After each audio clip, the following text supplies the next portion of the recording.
Jupiter's moon, Europa, Captain Green is told by Ensign Crowley that Colonel McDougal is hailing them to complete their mission instructions. Colonel McDougal is hailing us, Captain. Patch him in, Ensign. Captain Green, it is good to see you again. Same here. How's everyone doing back on Earth? Just fine. Hope to see you back here soon.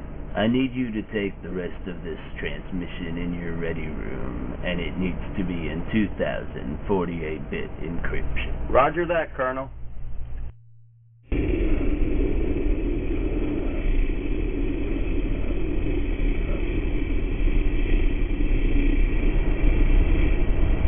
Go ahead, Colonel. As you know, there was an unidentified flying object that came into our solar system yesterday and disappeared somewhere near your coordinates. We have never seen this type of space vehicle before, so proceed with extreme caution. That goes without saying, but there must be something else on your mind if you want this message so secret. As usual, you have picked up upon what I am reluctant to tell you. We have cause to believe that they deliberately crashed their spaceship or went into some kind of wormhole and disappeared. In either case, if those scum-sucking leeches, the media, are sure to listening in on all military and government transmissions, someone has already leaked some of this information to them, and I don't want them to know any more than they have to, but rather when we want them to. I see. Why do you figure that it was a deliberate crash? If you study this diagram on your screen, then you will see that this is a flight path consistent with a struggle, one pulling away from the moon and the other pushing toward it. As you can also see, it happened suddenly, as if it was a surprise movement, like the ones pushing toward the planet had either gone insane or deliberately went into Europa's atmosphere.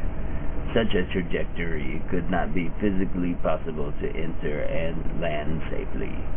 If that is not the case, then we need to find what kind of technology exists that could allow for this kind of movement and then pull a disappearing act like this one. We will do the best we can, sir. I know you will. You will maintain radio silence until returning home. Your journal should be kept up hourly, in case anything should happen. I understand, sir. We'll see you in a few months. When you do, I expect to get some of your wife's delicious apple pie. It's a good thing this message is encrypted. Those media boys might slice up your words and put a whole new spin on your last sentence. Those bastards. That's who we should be at war with. Okay, soldier. Over and out. Aye, aye, sir.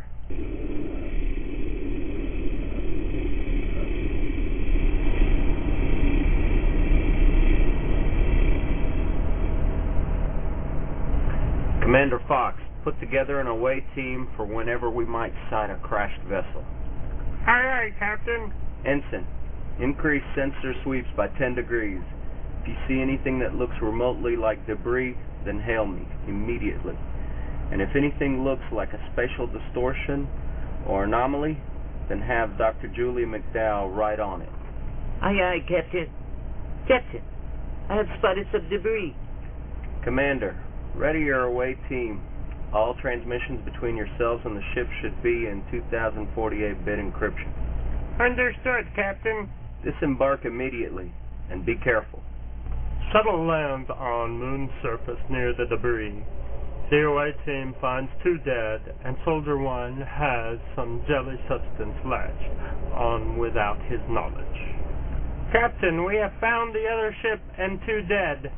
Bring as much of the debris back to the ship as you can. Affirmative. The crew disembarks with the parts of the ship. Another crew of engineers begin to examine the debris. I don't see anything unusual about this stuff.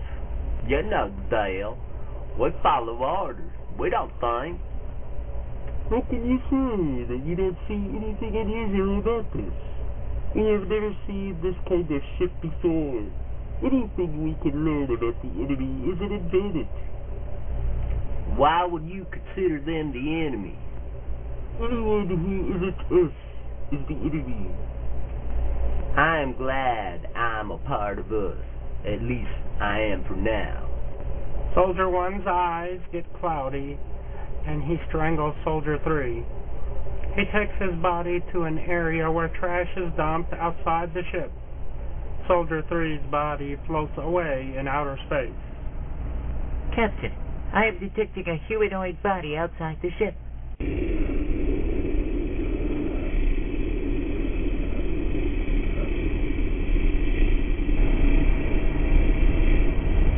Can you tell who or what it is? Yes, it is one of the away team. What the hell is going on? Are we going to encounter whatever the other ship encountered? Captain's log 3.229. I have to report that one of my men has already been found dead without reason. Private Johnson of the away team, I can't help but think something happened on the surface, and now I suspect everyone from the away team. How do I go about having an investigation without the guilty party knowing that I am looking for them? If they could kill so quickly, then what would it matter? The debris from the other ship has been collected aboard. Is there something with the debris that causes people to go insane? The away team found 2 dead. I wonder if they were at each other's throats, or was it something else? Was it in one of them, and then it remained alive, only to come into one of my crew? How can I call an officers' meeting when I suspect my own first in command, Commander Fox? Captain's log out. Captain moves onto the bridge from his ready room. He looks around the bridge at his crew for the first time as if they were the enemy. Take us out of orbit and back to Earth, Ensign. Aye, aye, Captain.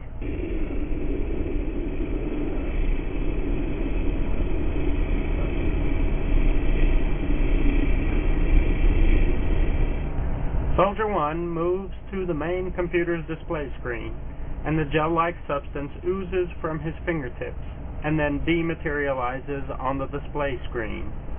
The slime has become part of the main computer. Soldier 1 dies. A shipmate sees him drop to the ground and calls for medical attention. Dr. Julie McDowell, the resident physician, physicist, and geologist, comes to check on Soldier 1. She finds the same results as Soldier 3. Death by asphyxiation, except there are no marks about his neck. Captain, I need to see you right away. What is it, Doctor? I have some pattern that I have discovered about 2 deaths that I need to discuss with you. Meet me in my ready room, Doctor. I will be right there, sir. There seems to be a pattern of asphyxiation between the 2 men murdered. Kiss me, Julie. Captain! Kiss me like you have so many times before. What the hell are you doing? Have you lost your mind? Sorry about that. I had to make sure you were still you.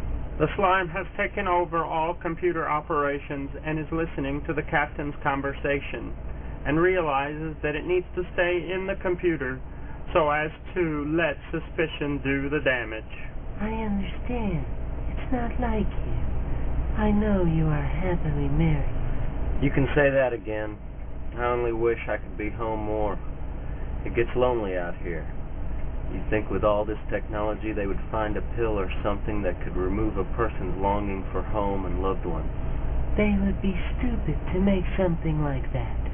Your love for home and loved ones are what drives you to succeed on your mission, so you can return.